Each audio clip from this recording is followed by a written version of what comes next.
नमस्कार, मैं हूं प्रकाश भटनागर। आज हम विश्लेषण करेंगे मध्य प्रदेश के सबसे हॉट लोकसभा क्षेत्र भोपाल का। कांग्रेस ने पूर्व मुख्यमंत्री और वरिष्ठ नेता दिग्विजय सिंह को यहां से मैदान में उतारकर भाजपा की इस परंपरागत हो चुकी सीट को चर्चित कर दिया है। लिहाजा भोपाल लोकसभा का मामला अब केवल साधारण गणित का नहीं रह गया है। आइए भोपाल लोकसभा सीट को आईना दिखाएं।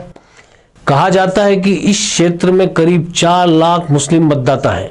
आप यह भी पाएंगे कि इतनी बड़ी तादाद के बावजूद इसी वर्ग के मंसूर अली खां पटौदी, आरिफ बेग और साजिद अली इस सीट से बुरी तरह चुनाव हारे हैं, वह भी कांग्रेस के प्रत्याशी होते हुए। बीते 30 साल के दर्पण में एक और तथ्य रोचक है। सुरेश पचौरी, कैलाश कुंडल अग्निहोत्री और पीसी शर्मा एक मुगालते के साथ चुनावी मैदान में उतरे। वह यह कि मुस्लिम मत तो कांग्रेसी होने के नाते उन्हें मिलने ही हैं। ब्राह्मणों के थोकबंद मत भी उनकी झोली में जाएंगे। यह मुगालता इन प्रत्याशियों का पानी उतारते हुए उतरा। इसी दल से प्रत्याशी बने सुरेंद्र सिंह ठाकुर अल्पसंख्यकों के साथ राजपूत और पिछड़े समुदाय से भी भारी समर्थन की आशा लगाए हुए थे, जो उनके लिए अंततः निराशा साबित हुई। ऐसे समीकरणों और उनके स्थापित असर के बीच दिग्विजय सिंह के समर्थक एक बार फिर मुस्लिमों के अनिवार्य मतों के अलावा अन्य समीकरणों की ओर टकटकी लगाकर देख रहे हैं। तो क्या इसे मृगमरीचिका वाला मामला नहीं कहा जा सकता? राम मंदिर आंदोलन और उसके बाद सन 1992 में विवादास्पद ढांचे के विध्वंस के बाद से मुस्लिम कांग्रेस से नाराज है और भाजपा के प्रति नफरत से भरे हुए हैं। मुस्लिमों को देश भर में जहां भी कांग्रेस का विकल्प मिला, उन्होंने उसे अपनाया।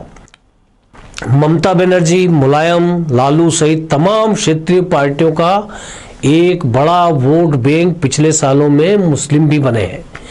जहां मुस्लिमों के पास कांग्रेस का विकल्प नहीं है, वहां वे मन मारकर या तो कांग्रेस को ही वोट देते हैं या फिर निराशा के चलते वोट देने जाते ही नहीं।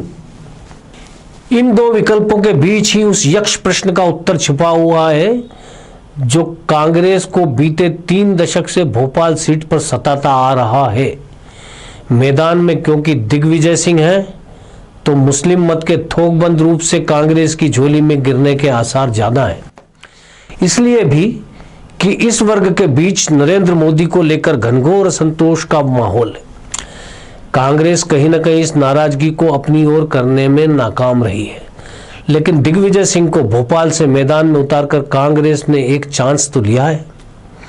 दिग्विजय सिंह की जीतने की क्षमता को देखते हुए इस बार मुस्लिम मतदान ज्यादा भी हो सकता है, पर दिग्विजय सिंह की छवि के साथ इसके अपने खतरे भी कम नहीं है। अब भले ही दिग्विजय सिंह अपने को खालिस और सनातनी हिंदू होने का दम भरे या आरिफ अकील उन्हें यह प्रमाण पत्र प्रदान करे, क्या हिंदू वोटर को भी राजा साहब रास आएंगे? यह एक बड़ा सवाल है। भोपाल का मामला केवल जातिगण गणित का नहीं है। शायद भाजपा इसे भांप चुकी है और कांग्रेस इस दिशा में नादानों जैसा आचरण कर रही है। इस सीट पर बहुत बड़ी संख्या में कर्मचारी वोट निर्णायक है। वह तबका जो दिग्विजय सिंह के प्रति आज भी अविश्वास तथा क्रोध से भरा हुआ है। दिग्विजय सिंह ने माफी जरूर मांग ली है। उन्हें माफी मिली या नहीं, यह 23 मई को पता चलेगा। अगला वोट युवाओं का है। इस वर्ग पर सन 2014 से छाया नरेंद्र मोदी का जादू अब भी कायम है।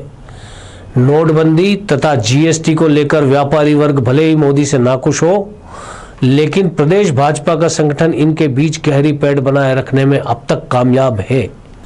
महिलाओं पर शिवराज सरकार का जादू कायम है और ध्रुवीकरण की सूरत में एकजुट होकर भाजपा के पक्ष में मतदान करने की रवायत इस सीट पर खत्म नहीं हो सकी है।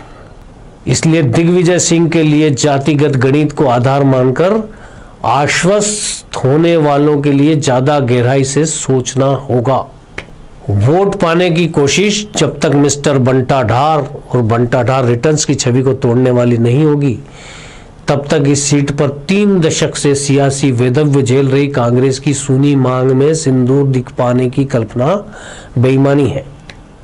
इधर दिग्विजय सिंह कब आत्मघाती तेवर अपना ले, कहना मुश्किल है। हालिया एक बयान में उन्होंने कहा कि भाजपा और उसके नेता उनसे डरते हैं। यह हास्यास्पद है। यह उस चिड़िया की तरह है जो अपने पैर ऊपर की ओर करके सोती है। जनश्रुति है कि ऐसा कर वह यह सुनिश्चित करना चाहती है कि यदि रात को आसमान गिर पड़ा तो वो अपने पैरों पर उसे थाम लेगी। दिग्विजय सिंह की सोच कुछ ऐसी ही बन गई दिखती है। वह भाजपा के लिए डर नहीं बल्कि सहूलियत का माध्यम बन चुके हैं। ओसामा जी से लेकर पुलवामा दुर्घटना, भगवा आतंकवाद, जाकिर हुसैन से उनकी दोस्ती, लंबी फहरिस्त है जिसे भाजपा भोपाल के लोगों को याद कराना चाहेगी। भारतीय जनता पार्टी दिग्विजय सिंह के ऐसे तेवरों में उनके 10 साल के कार्यकाल की असफलताओं का तड़का लगाने में हर बार कामयाब रही है। राज्य में लगातार 3 चुनाव जीतते समय भाजपा के लिए सबसे लाभ का सौदा होता रहा है। दिग्विजय सिंह की विफलताओं को गिनाकर उन्हें अपने हक में भुनाना। लिहाजा दिग्विजय सिंह से यह उम्मीद बेमानी है कि इस उम्र में वह अपने स्वभाव में तब्दीली ला सकेंगे। भाजपा इसका लाभ उठाने से चूकेगी नहीं। अब देखने वाली बात यह है कि राजनीतिक वानप्रस्थ से एन पहले इस विराट चुनौती को स्वीकारने वाले दिग्विजय सिंह क्या कोई करिश्मा कर पाएंगे। वो कर सकते हैं, इसमें संशय मत करिए, लेकिन यह इतना आसान भी नहीं है। हम कल फिर मिलेंगे एक नए विषय और एक नए एनालिसिस के साथ। तब तक के लिए नमस्कार।